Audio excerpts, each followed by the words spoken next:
And Henry David Thoreau says in his conclusion to Walden, when one walks confidently in the direction of his dreams, he will pass a certain boundary.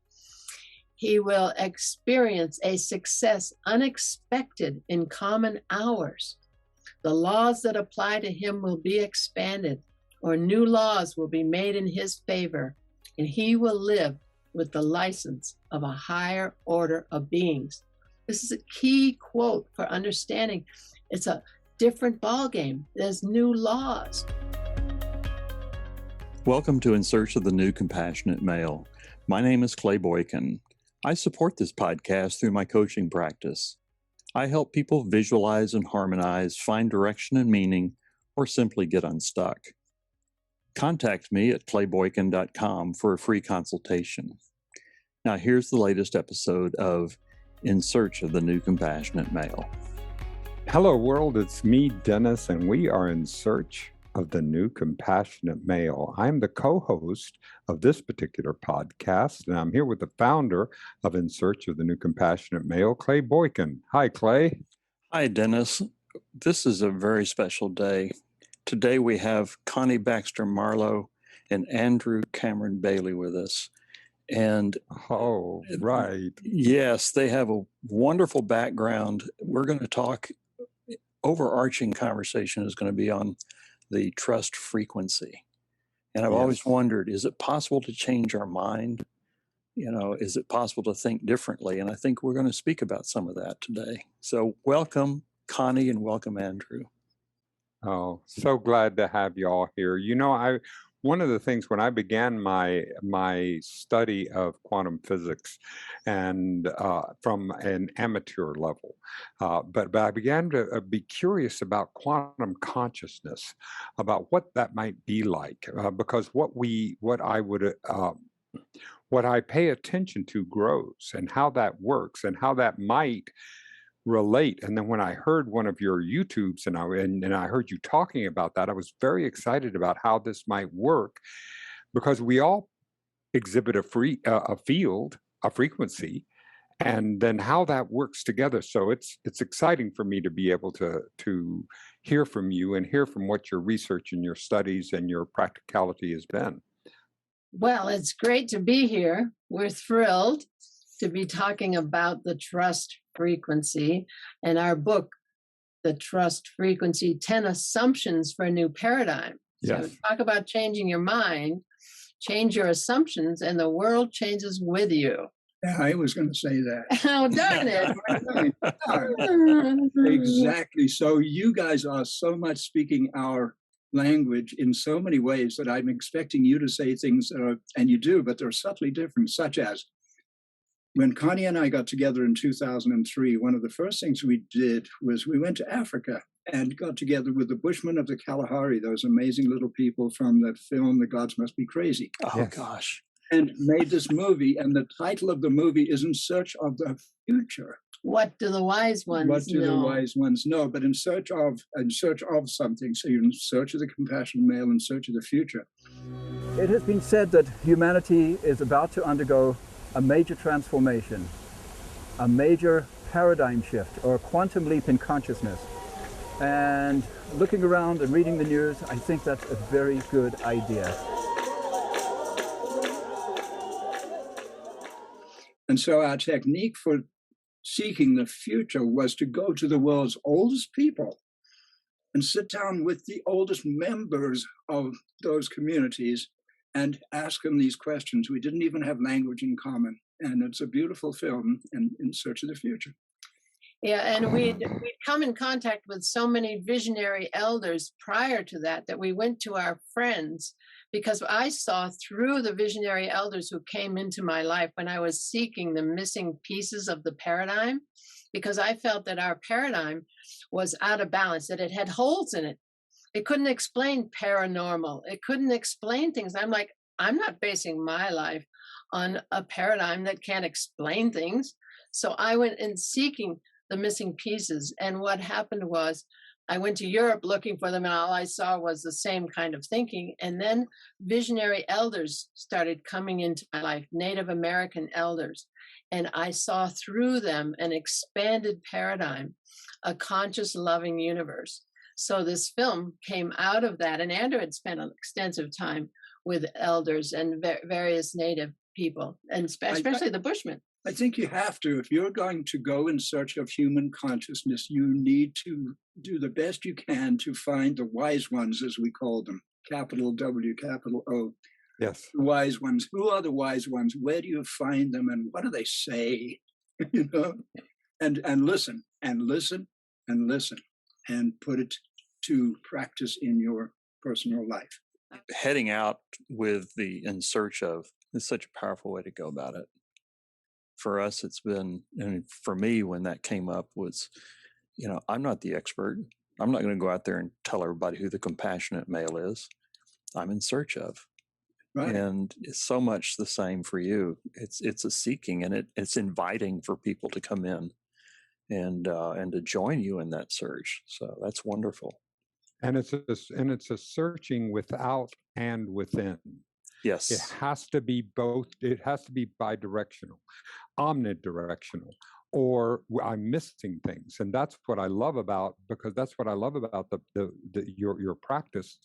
And especially I'm 74, so I'm getting a chance to experience the elderhood and experience this time in my life, and to learn that, boy, the sales pitch about aging is all wrong. I am having the time of my life. I'm learning more. I'm growing more. I'm more excited. I'm making more mistakes. I'm growing. I mean, look, I get to be here today with you. And don't tell Clay, but life begins at 70.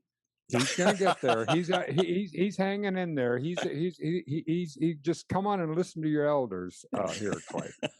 Well, I just celebrated my 68th birthday, for the record. All right. And he's getting it. It was my 78th, and it was Connie's 75th. Yeah. Congratulations. Now you had, when we're talking about the elder, because there's so much about what I've learned about science, and I look back, and when I read the Bible and I look at the miracles, and it looks to me like he's using that Jesus is using quantum principles. He's using the principles of entanglement, and he's using, and that so much of what we're talking about with the elders is that we're actually remembering rather than discovering anew. I always say Jesus was a way shower into this frequency that we call the trust frequency. And our 10 assumptions for new paradigm bring people a construct on the nature of the universe that takes us beyond duality. Okay, it's a huge leap to get your vibration level up to that level, beyond right and wrong, good and evil, that there's only love. And what we say is that we just don't understand the nature of that love, which is unconditional, which means it gives us everything we ask for. And then what are our requests? Well, our requests are our vibration. And we say it's our consciousness. And we have 7 aspects of our consciousness that determine our frequency and vibration, and thereby our reality. So that's what we're bringing to the table. It's wonderful. I got a question, because when I hear the title of the book, the trust frequency, when I think of trust, I think of my trust in another person. But you're using trust in a much bigger way. Can you talk about that? Let me put it in 4 words. Trust the loving universe. Okay. Go there. It's big. It's as big as it gets. Because there's only love. In this construct that we're bringing forth, this unconditional loving nature of the universe that loves us so much, it gives us everything we ask for. But what are our requests? And what was our overarching act of free will when we incarnated that gave the loving universe permission to take us on our journey to wholeness, to put us through hell sometimes. to put us through hell sometimes, on our journey to wholeness, which is our journey to self-love and self-acceptance and alignment with our divinity and our purpose. So it's huge. And this is the basis of our course. We have an online course called The Dance of Souls that applies these principles to our relationships, because then we become the beneficiary as opposed to the victim. We get out of victim consciousness. We realize that we gave an overarching act of free will to go on this journey. When you set out to design a course, can you take us back to when it was just the germ of an idea, when you were sitting together and saying, we need to, this might make a course, and how you went about this process of creation and the evolution into what it is today? So very personal on Connie's part. Yeah. Her relationship with your daughters, yeah? No. Well, my daughters, my father, my husband, my life journey. Mm-hmm.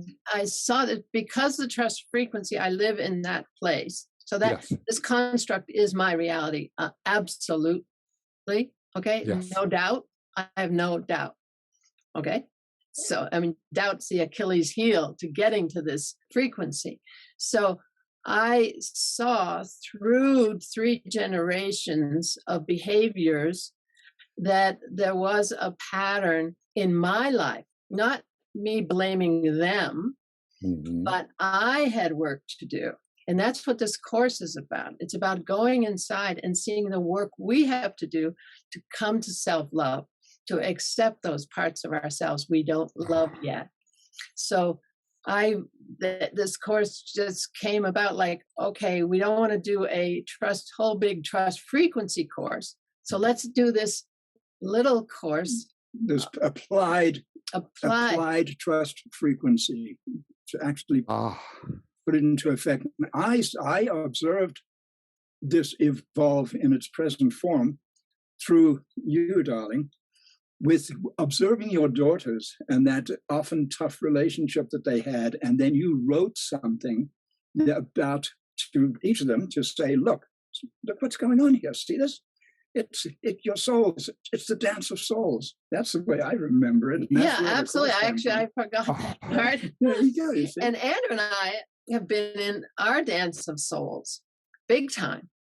We're in our 70s, and we've both been very conscious for decades. And we worked all the stuff out with our previous partners, those good folks we call our spice, which is the plural of spouse.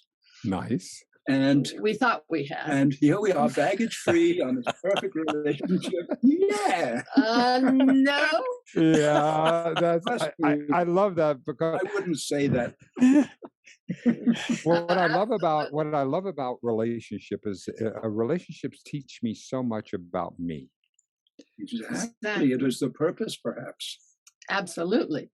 And that's absolutely with a capital A. I love your concept of the universe, because I also find out that the universe, one of my teachers told me, he said, the universe has only one answer to every question. And that's yes. Yes. I'm small. Everything's so hard. Beautiful. Yes. Oh, beautiful. Right. It gives us what we ask for. Anything it asks, it loves me so much, it will give me whatever I ask. So then I have to, it takes me out of my victimhood and says, I must ask a better question. Wow. Well, there you are. Because if we're asking the question, am I a complete moron? What's the answer? Yes. Yes. Yes, because people will come into your life to show you what a moron you are. So think about your question. Because your soul actually magnetizes the behavior of others.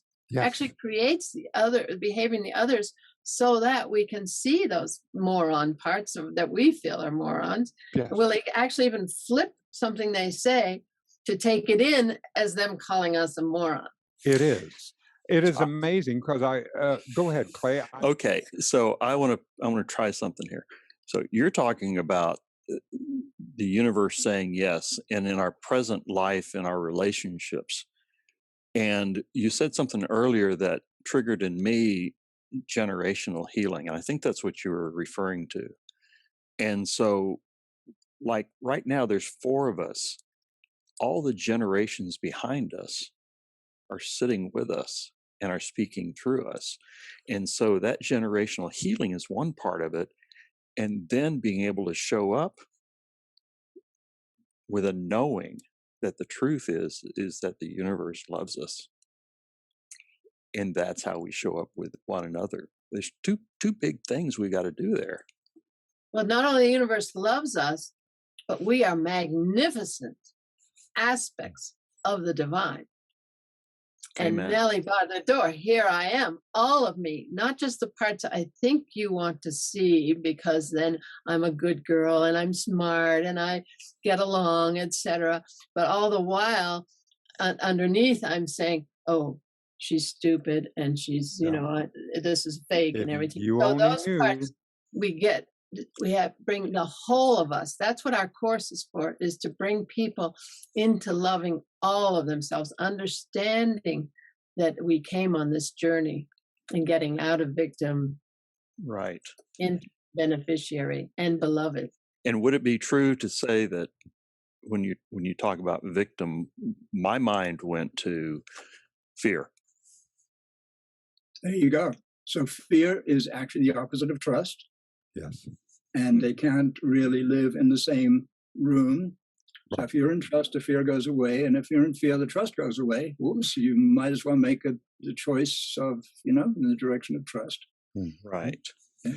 And one of the things I want to ask you about, because I want to go back to this word doubt that you were talking about, because I have I am, but because I don't like being this way, but I am at times a binary thinker, that I can think of, okay, how can I be doubtless? And so what I try to think of it, and with this work on a continuum, that it is either full trust or doubt, but I can be somewhere on the continuum that I can move toward trust. Can you help me with that? Well, change your assumptions. Please help and me. The world changes with you. That's exactly what I'm asking. There you go.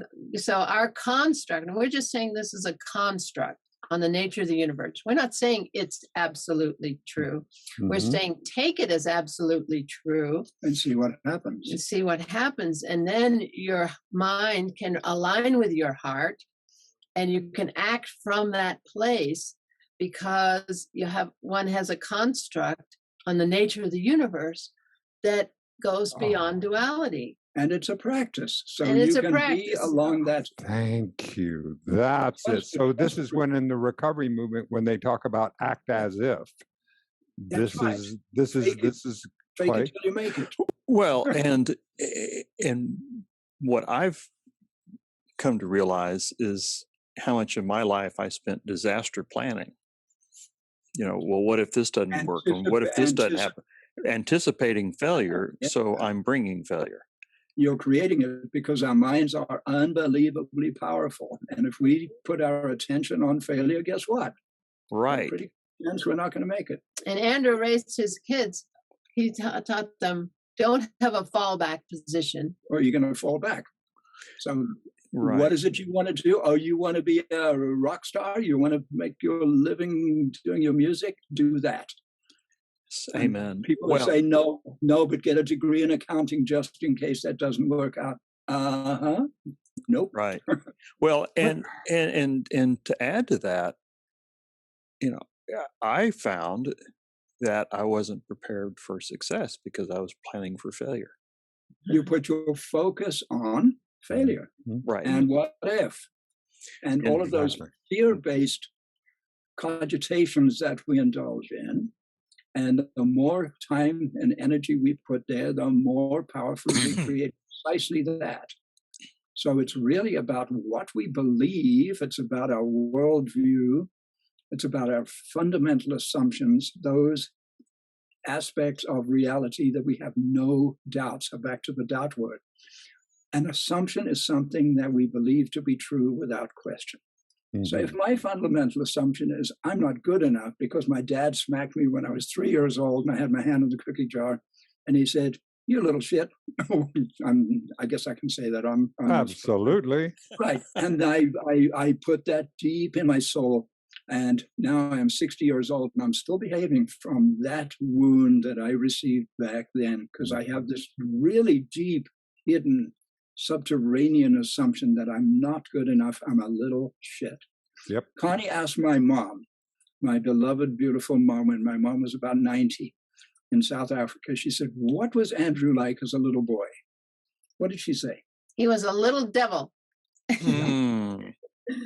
And can you imagine that my parents abstained from telling me that? So I was programmed as a little boy to believe that I was a little devil. That means bad, I think. I mean, sure, you could make a career of that, but with this course and this understanding, he incarnated to those parents. His soul asked his parents to say that.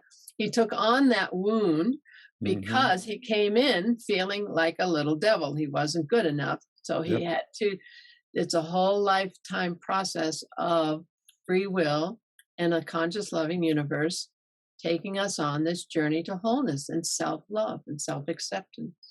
Which is what your course is all about. Yeah. And the course is very specifically about relationships. So this relationship here, a marriage, man-woman relationship, is one of the types of relationships that we humans, we all have. I have a relationship with myself. Yes. There's ultimately only one relationship, and that's my relationship with the universe, except there's no such thing. There's no separation. That implies that I am separate from the universe. Actually, the only relationship there is the relationship of the universe with itself and each of its countless manifestations, of which we are each one. But this one is specifically to do with human relationships, whether it's a partner, a lover, a child, a parent, a boss. The universe, circumstance. But the universe is taking it to that highest level. The course is very practical. It's very grounding or grounded. I would say that it's extremely useful to anybody in the psychotherapeutic or counseling world, marriage counseling, just to take an example. On either side of it, right? On either whether you are in, whether you are a therapist or whether or not you are a someone who is seeking counseling. Well, think of a therapist though who has this in his or her toolbox. Here's a technique. Hey, Fred. Hey, Sally.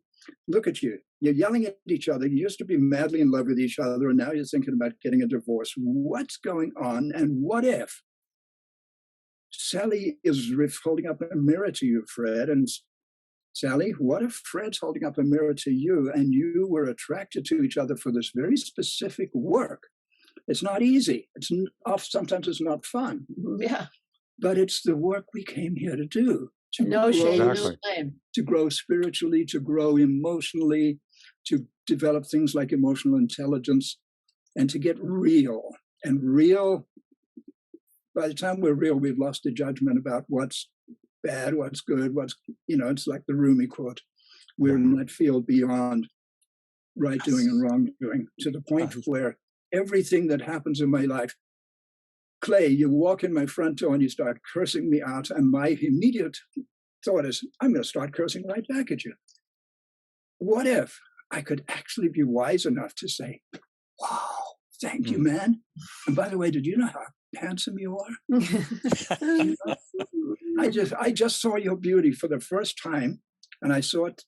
You had this like angry look on your face, but I've been practicing gratitude, and I'm actually getting a little better at it.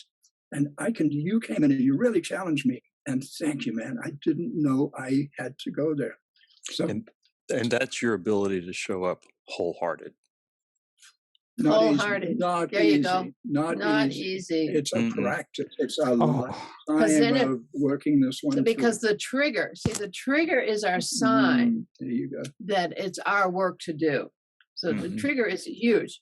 So in that instance, he didn't trigger into reaction. He just went, oh, hey, Clay, you're looking great today. How are you? Welcome. Instead of triggering into defense and triggering into making you bad and wrong, that whole dance. And what you're talking about is being able to separate a fraction of a millisecond of the body fight or flight response and actually coming at it at a higher consciousness level. From a higher frequency. Higher frequency, right. Right. So we have the ability to operate anywhere. There's a sliding scale all the way from infinitely high to infinitely low. We can be in the darkest hell of our choice. Mm-hmm. We have that freedom. We actually have the absolute freedom to be as miserable as we can imagine. We have that freedom. And to be as joyful as we can imagine. And it's a practice too. When I'm not functioning the way I'd like to, when I'm not putting out into the world the beauty and the love that's in my heart that's hiding here because I'm afraid to do so. Maybe I was rejected at some point. And then through practice, so there's a certain amount of sort of intellectual understanding that's helpful. That's where our book is useful. These 10 assumptions for a new paradigm. We just took 10. There was something called the 10 Commandments, and we said, well, how about the 10 assumptions? Perfect. Like, I asked this question. When was the last time somebody walked up to you on the street, a stranger, and said, excuse me, what are your 10 most fundamental beliefs? We don't do that in this culture. We don't do that, do we? As I don't know a culture that does. I don't think the Tibetan Buddhists do that. I don't know. Yeah. So what if we could identify 10 assumptions, current assumptions that are pretty foundational to most people in most cultures, and then flip them on the other side. I'm a science guy, so I was raised to believe that the universe is this big mechanical clockwork machine. It doesn't even know I exist. What's the total opposite of that? A conscious, loving universe, which totally, I'm not just, it doesn't just love me because that implies separation. Mm-hmm. I am it. It's me. I am a manifestation of the universe, and therefore I am that love, and I am so loved. It's almost like being in the womb of my mother. Life, I'm so protected, I'm so supported, I'm so loved. How different is that from thinking of the universe as a mechanical thing that doesn't know we exist? Amen. I know. Amen. It's it is. Now, can you give us an idea of like what one of these assumptions is? Give us a peek inside here. We could run down the whole 10 of them without too much trouble.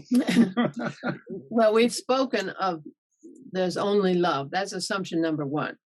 We live in a conscious, loving universe. There is only love. On a quantum level, it consists entirely of love. So we're not talking about holding hands here. We're talking about the primordial energy, the creative energy that has resulted in this glorious universe that we're a part of. Yeah. That energy is love with a capital L. Exactly. There's nothing else. There is nothing else at all. But people say that, but what about the stuff that we see as not love? See, we resolve that paradox. So that's the next one. But go on, Dennis. Yeah. No, I wanted you to go on, Connie. So the second assumption is the universe loves us unconditionally. It gives us everything we ask for. And then the third assumption is we create reality by the power of our consciousness. And then the fourth assumption is the 7 aspects of our consciousness that begin with A, that are our requests to the conscious loving universe. They create our vibration. Okay, so what are the 7 aspects of our consciousness? Awareness. Assumptions. Attention. Attitude. Alignment. Action. And allowing. Stepping back and trusting the universe that it's got our back. So I can say those 7 aspects in one sentence. Those 7 A's. Please do. There's the first 4 assumptions, and the fourth one is more of an invitation to understand consciousness by breaking it down into these 7 attributes or aspects. Starting with, you go to the dictionary, the only one in the dictionary is the word awareness. Here's a sentence. Okay, so the sentence that has all 7 aspects of our consciousness that create our vibrational level, and thereby our frequency, and thereby our reality, is this: with expanded awareness and accurate assumptions, we choose our attitude, consciously direct our attention, align with our highest inner promptings, take committed action, and allow the loving universe to manifest beyond our wildest dreams. That's beautiful. So this is like a toolkit that you can sort of say, okay, awareness, yeah, that's an active, am I awake? If I'm fast asleep or I'm drugged out, I'm not aware. And what do we allow into our awareness? And then, where am I putting my attention? And what are my assumptions on the subject of where I'm putting my attention? If I'm watching the news and my assumption is that we're all screwed, we're probably in trouble. Yep. If I know that something is going on that's on a higher level, that there's only love, therefore these scary things we see on the TV, for example, somehow have to be part of the unfolding of the conscious loving universe. That's not always easy to remember. But once we remember that, For me, my core assumption or my knowing is there is only the coming of peace on earth. Mm-hmm. Everything serves it. Ever has, ever will.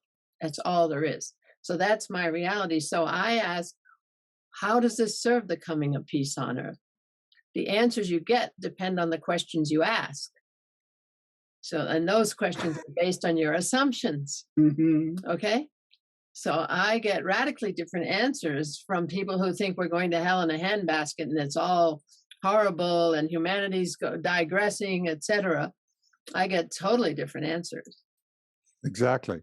And it feels to me, and we've talked about this with some of the other scientists and psychologists and anthropologists that we've talked to on the program about, it feels to me as if there is a shift in consciousness in the same way that must have happened when we went from the chimpanzee into the hominid.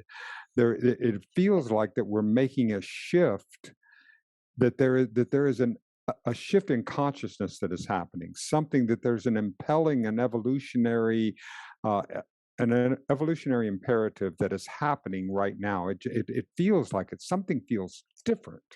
So what's different is we're conscious for the first time that we know of. Barbara Marx Hubbard and her idea of conscious evolution. We are now aware that we're an evolving species. We ain't done yet. We still got work to do. Yes. Back when I was swinging through the trees and I flew down and jumped into my Ferrari and raced off across the prairie, I was not as conscious as I am now. I didn't know that was a quantum leap in behavior. Yes. That's how I shortened history a bit between the Hey, everybody, that's an assumption that we're descended from the apes. I'm sorry. Exactly. And that's part of the assumption about how, because I assume that there is something other than the present moment. There isn't.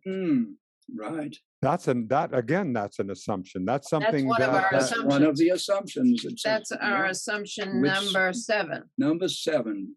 What's that? So, and that's there is only now this precious present moment. There is only now this precious present moment. So pay attention. So that's the gateway to the trust frequency. Yeah. And that's why we're losing our memory.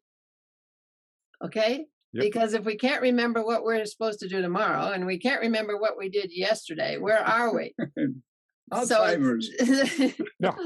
So I saw this long ago because I asked, okay, how is this going to happen in a loving way, this shift in consciousness, which is a given for us, that you mentioned.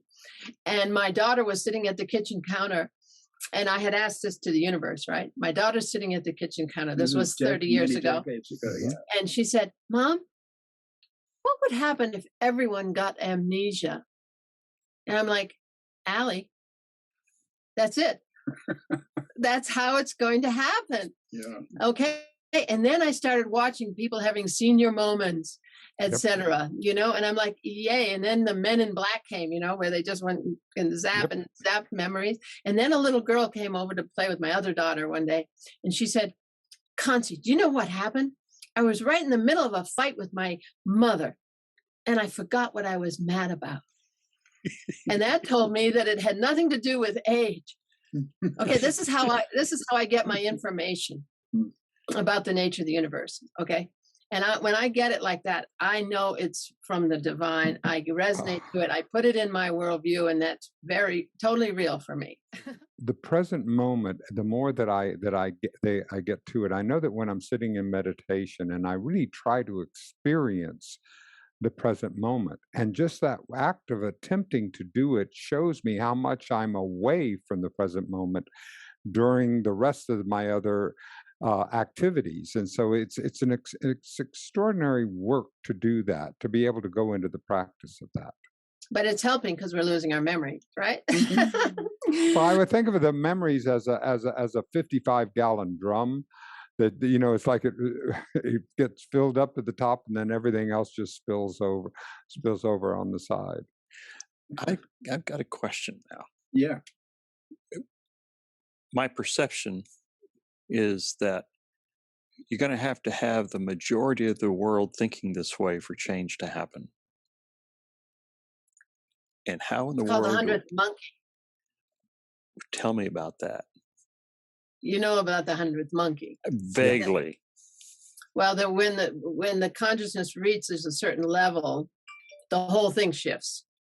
When the 100th monkey shifts, the whole monkey kingdom shifts. So are you saying that it doesn't take the majority of the world to get to this consciousness level for change to happen? It can happen with a much smaller population. So this is a subject that has actually been studied. And the idea seems to be emerging that it's going to take a bunch of people, about 6%. 6? So a significant number, but not 50%, not 70%, not 100%. A small enough butterfly to have that butterfly effect on the rest of us. But one thing we have to realize, see, with quantum science and the observer effect, we have to realize our responsibility to the collective consciousness. That if we see it, we sense it, it is our responsibility to vibrate at that level, to keep it in mind to the best of our ability, because like you said, Dennis, it's a process.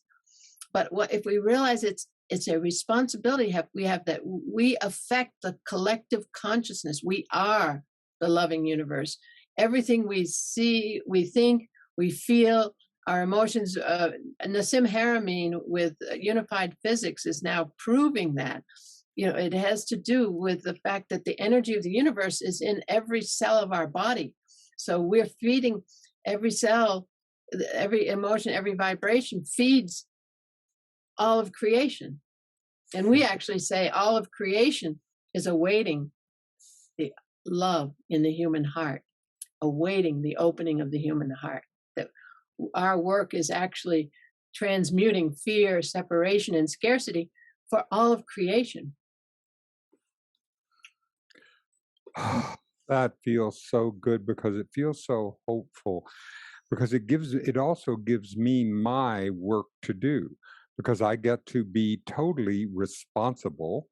I get to contribute to the collective conscience. I get to raise my awareness, raise my frequency in that, so that I can help. I mean, I'm very metaphorical. I'll take a good metaphor and ride it until it's in the ground and keep going with it. So I think of myself as getting an opportunity to be able to contribute into this raising of awareness that's happening all over the world. Like the internet is an artificial nodal net that connects the consciousnesses of people, that is actually helping to be able to very quickly, like someone tomorrow, as soon as Clay gets this edited, can be in Mozambique and can listen to this conversation. How long would that have taken to happen 20 or 30 years ago? Yeah, absolutely. So what's inherent in what you were saying, Dennis, is that because I think we agreed early on that there's only one thing, we call it the universe. It's the only thing there is. There's nothing else. The conscious, loving universe. You can describe it, you can use the descriptors and so on, but the universe, this universe, that which is, and there is nothing else. You can't leave, you can't escape. And we're all a deeply, profoundly entangled and interconnected part of that. Therefore, as you, Dennis, raise your vibratory frequency, guess what you're doing to the universe? You're raising the vibratory frequency of the entire universe and influencing every sentient being and every rock in that universe. It's amazing. Boy, I want to add to that. First say amen. Dennis, remember something that Rick Tardan shared with us. Yep. And it was from Plotinus, and it's so beautiful, and I think it speaks directly to what you're talking about. It says, the stars are like letters that inscribe themselves at every moment in the sky. Everything in the world is full of signs. All events are coordinated. All things depend on each other.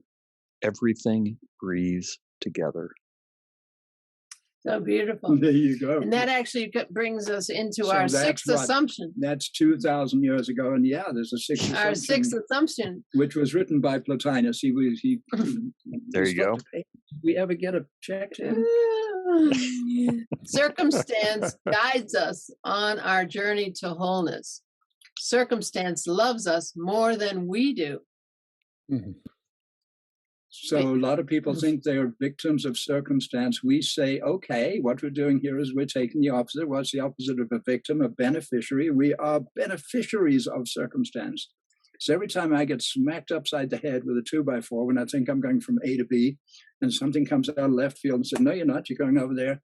Again, I have to learn to be grateful, to know that I'm not a victim, that I'm a beneficiary, and thank you for redirecting me.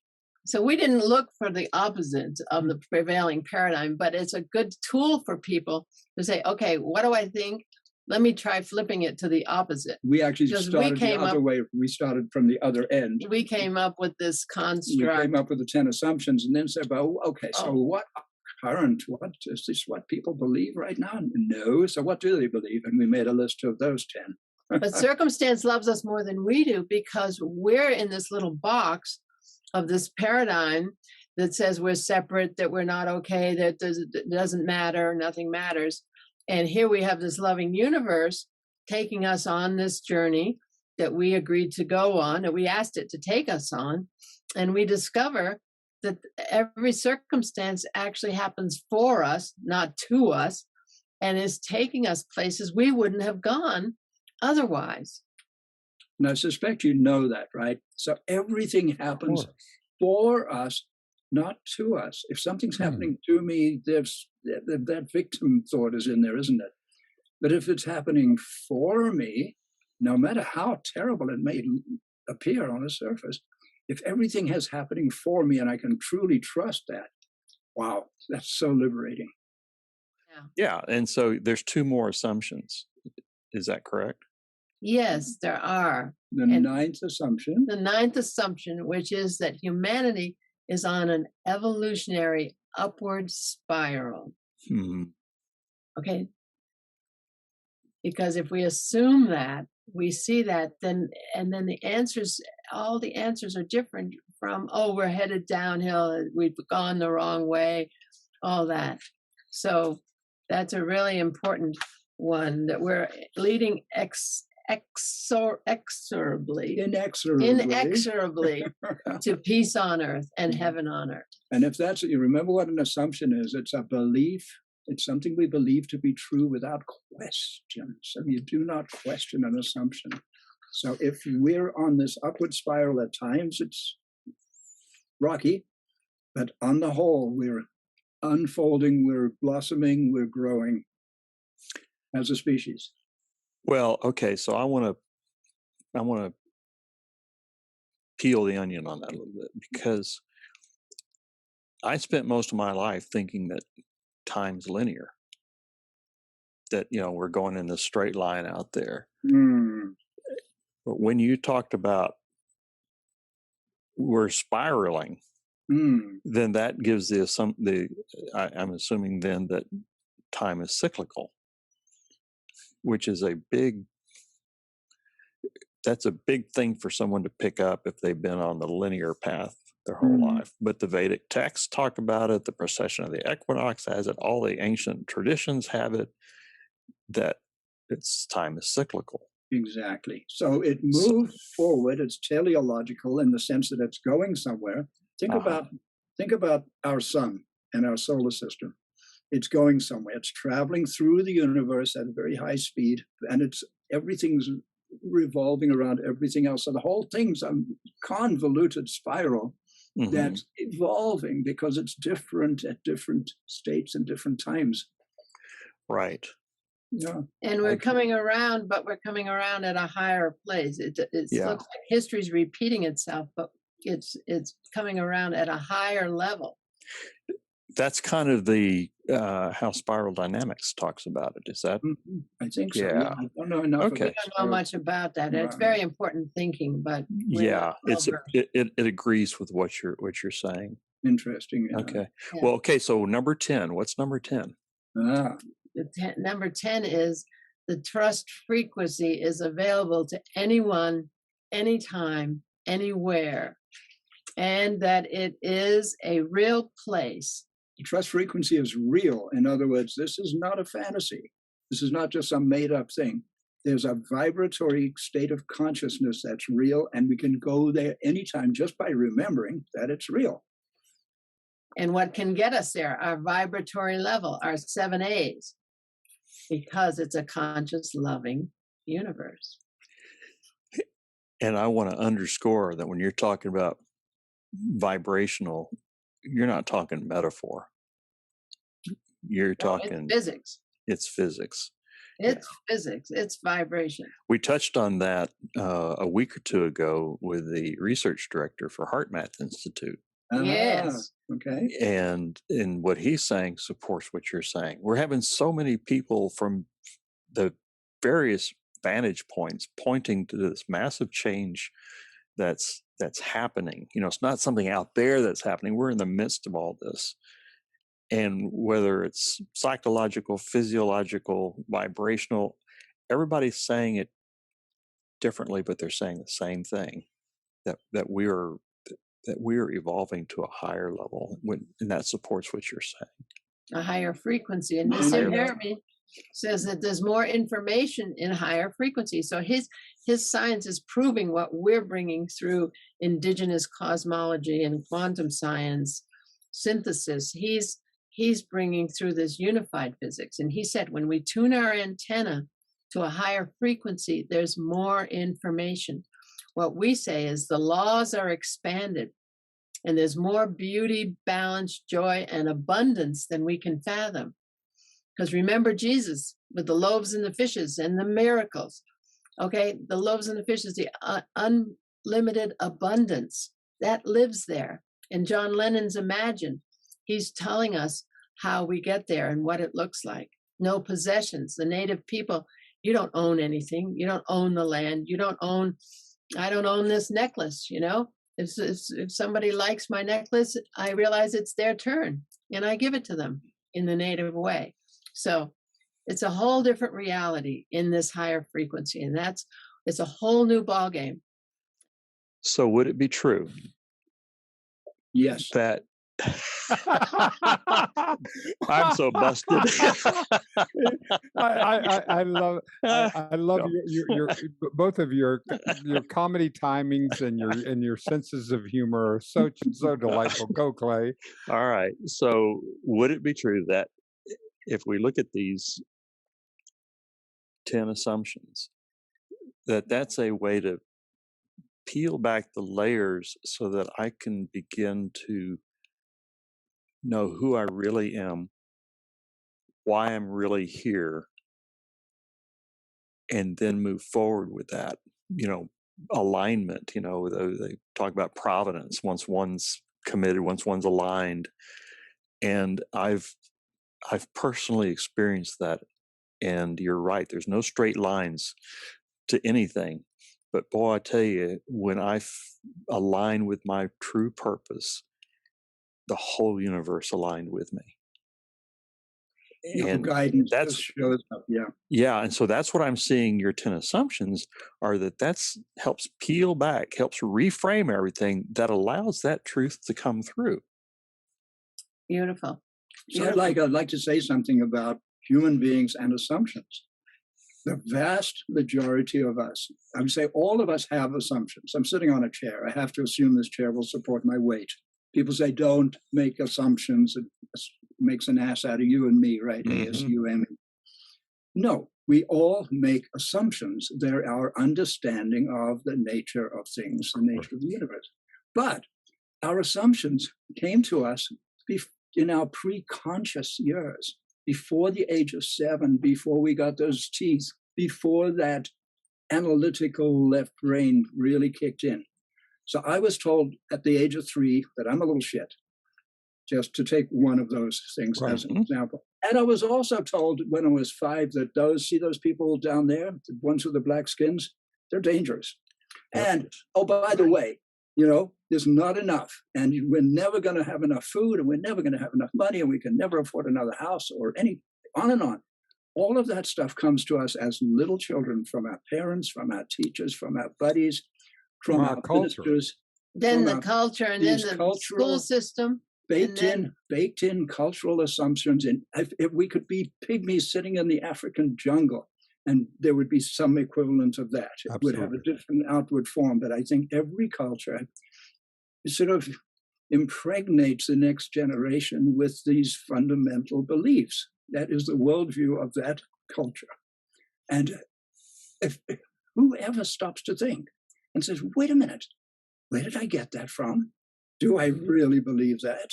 And can I rethink that? Is it possible that I can actually bring them to the surface, look at them and say, hell no, I don't believe that. Where'd you get it from? Oh, my dad told me that. Or my grandfather, on and on. So that's what this work is about. The trust frequency work is about examining assumptions and basically being asked to just try on an alternative set. And if it doesn't fit, make up some of your own. Well, so many people say, this book, these assumptions articulate something I've always known, but never had the words for. Okay, because it is our true nature. We would go to say, perhaps it's the true nature of the universe, but we're not going to say that. That's dogma. One has to decide for oneself what one's assumptions are and what's relevant for one. But the one important thing is to understand there's no shame, no blame for having come in on this journey. Okay, so one's not less than because one came in with self-doubt and self-hatred and brought all this challenge and abuse and whatever into our lives. No, it's the job we came here to do. So, and the universe has blessed us with it so that we can bring our true gift, which is us. The universe wants us, all of us. Wow. My head's spinning. And what came to mind a few moments ago as you were talking was this idea of fear. And the question, I've never thought about it, but is fear part of our DNA or is fear learned? False evidence appearing real. Fear, F-E-A-R. Well, that's one way of looking at it. But I think your point is it baked in? Is it in our DNA? And I would say the answer to that is yes, in that we, as we said earlier on, all of my predecessors are here standing holders. So everything they believed and experienced and understood from those experiences that were dangerous or scary or unpleasant, whatever they were, those things which we would fear as opposed to loving. I don't welcome pain or disease, but those things that we might be afraid of, I think it's twofold. One is we were taught very intentionally to fear certain things as children. Like, I grew up in Africa. That snake, if it bites you, you're gone. Yeah, so survival. So there are certain survival things that are practical, sensible things. Don't just sit down and meditate in the middle of the freeway. Not a good idea. Okay, so bingo. For me, I'm thinking that, yes, fear is part of my DNA. And when I'm born, it only manifests really when it's reinforced. I'm, I don't know if I'm saying it right. What I'm trying to do is make a correlation between, is fear is part of our DNA. Well, James Doty and his work with on compassion says that compassion is part of our DNA, and it's innate. And trust is, and we know that if there's nothing in the universe but love, then love is obviously part of our DNA, because our DNA is actually made of love.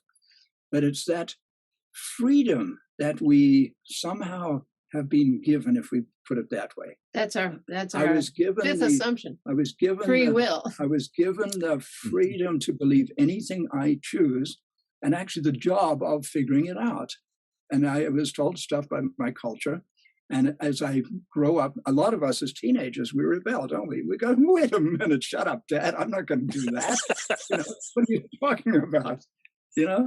So there's all of that. We all come from a certain era in the 60s where our whole generation rose up and basically rejected some of the fundamental assumptions of the collective culture. So free will, which is our fifth assumption, is an absolute law of the universe. In this construct. There's no such thing as no free will. We have the freedom to choose our frequency. That's a big responsibility. Right there. See, freedom to choose our frequency. We can say, no, I don't believe in all that. That's fine. We have the freedom to choose our assumptions, to choose where we put our attention, to choose all this stuff. If that were not true, Connie, then when someone cuts me off on the freeway on a Thursday, I would react exactly the same way as I do on a Friday, because on a Thursday, I'm all mad and pissed off and angry at that person. On a Friday, they do exactly the same thing, and they're having a hard time, and let me get in there. The exact same thing happened, but I'm the one. See the choice? See the choice? Yeah. See, life is just an endless sequence of choices, of conscious intentions. And I say to people, people say, oh, you're trying to change me. No, I'm not trying to change you. I'm telling you a set of assumptions. I don't care what you do with them. That's your choice. Exactly. It's up to you completely. We're offering this set of assumptions and this book and who we are and our worldview. But I don't care what you think or what you do. That's your business. It's totally free will. What feels so good about this is that this is the definition of living it. When we say it's a program of attraction and not promotion, that this is what you're offering me. You're offering me an opportunity to be able to say, search inside myself. Look into who I am, and how's that working for you, Dennis? And it's hell, isn't it? Wouldn't you rather be beloved from a victim? There you go. Big flip.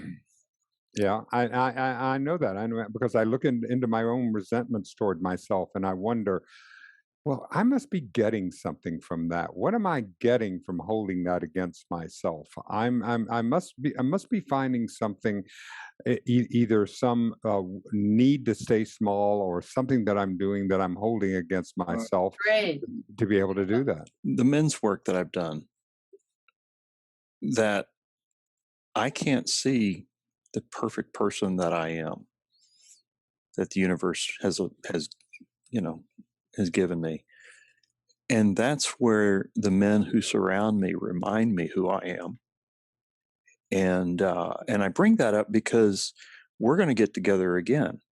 And we're going to talk about men's work. And so I just wanted to put that in there, but what you were saying really brought that out of my mind.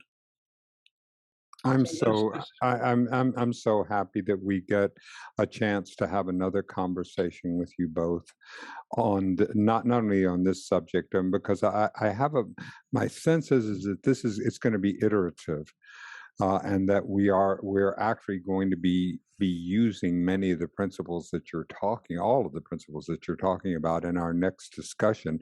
But it'll just have a different cosmetic face, but it'll be the same essence of what we're talking about. Or a different application. A different application of that. Thank you. Dennis, I wanted not to lose one thing from what you said. Please. You talked about your resentment toward yourself. So this is foundational. We have these beliefs about ourselves that were baked in when we were little boys.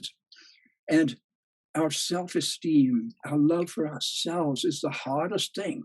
It's kind of easy to love. It's kind of easy for me to love this girl. I mean, who wouldn't? Who wouldn't? Good God. and my little grandchildren, I mean, that's relatively easy. But look in the mirror and face myself. Oh, man. So one of the most challenging things is actually our self-respect, our self-esteem, our self-love. And trusting these 10 assumptions actually help a whole lot. They're each fragments of a mirror that adds up to a very beautiful reflection of ourselves as magnificent, as beautiful, as useful, as here with a purpose. All of those things that really help me personally. My hardest thing for decades was to learn that I was lovable. I actually didn't believe I was lovable. And man, that was hard. And I did a lot of Ben's work myself, Clay, so we'll talk about that. Yeah, and I just want to say, back along in the conversation, the idea that a reaction and a behavior has to do with core issues. Somebody brought that up to us decades ago when we had a thing right before this person came to visit us, came to see us, and she said, whoa, that sounds like a core issue situation. And that just took it right there, right to what's going on. I mean, that observation of hers changed our lives right there. A core issue. When you see these inexplicable behaviors emerge. Yeah. Thank you. Clay, thank you for inviting me on this journey, and thank you for inviting me to this conversation. And Connie, y'all, thank you so much for this time, and thank you for knowing that we're going to be having another conversation with you, and I knowing that it's already scheduled makes me very happy. And thank you both. Clay, thank you so much, and thank you everyone who is listening out there, and please join us again for In Search of the New Compassionate Male. And that has been an honor. Thank you. Thank you for having us. Check out the latest episode of In Search of the New Compassionate Male on your favorite podcast station.